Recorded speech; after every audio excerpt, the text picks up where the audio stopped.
بلخ کې د څلورو مدني فعالانو په ګډون شپږ مېرمنې وژل شوي.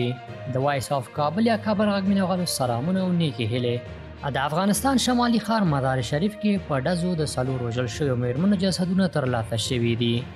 ویل کېږي د مېرمنو د طالبانو له واک ته تر رسېدو وروسته لاریونونو کې برخه درلودله.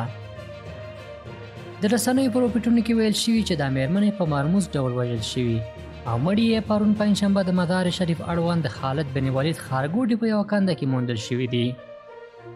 دا ښارګوټی د مزار شریف لومړۍ ناحیه کې موقعیت لري. له دې ډلې لږ تر لږه د یوې مېرمنې په اړه ویل شوي چې د پوهنتون ښوونکې او د ښځو د حقونو برخه کې فعاله وه.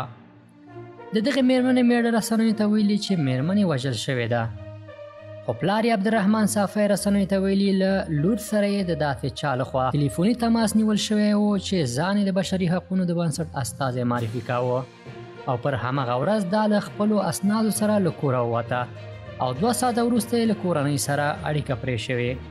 د دې مېرمنو خپلوانو ویلي چې له طالبانو یې پوښتنه کړې خو د دوی په وینا د قناعت وړ ځواب یې نه دی موندلی. د 3 نورو وژل شویو مېرمنو هویت لا نه دی په ډاګه شوی او د مزار شریف په روغتون کې یې مړي ساتل کېږي. د طالبانو د کورنیو چارو وزارت ویان قاری سید خوستی BBC پښتو ته ویلي چې د پیښې په تړاو 2 کسان نیولي او پلټنې ترې روانې دي.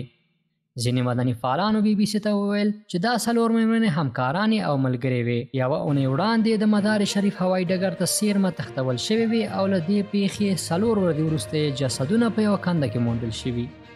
په رپورټونو کې ویل شوي چې دا مېرمنې بهر ته د سفر لپاره هوایي ډګر ته په لاره وې.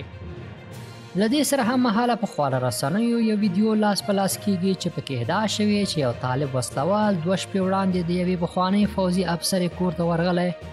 هغه مېرمن یوه بله مېرمن او د هغه یو خپلوان یې وژلي دي.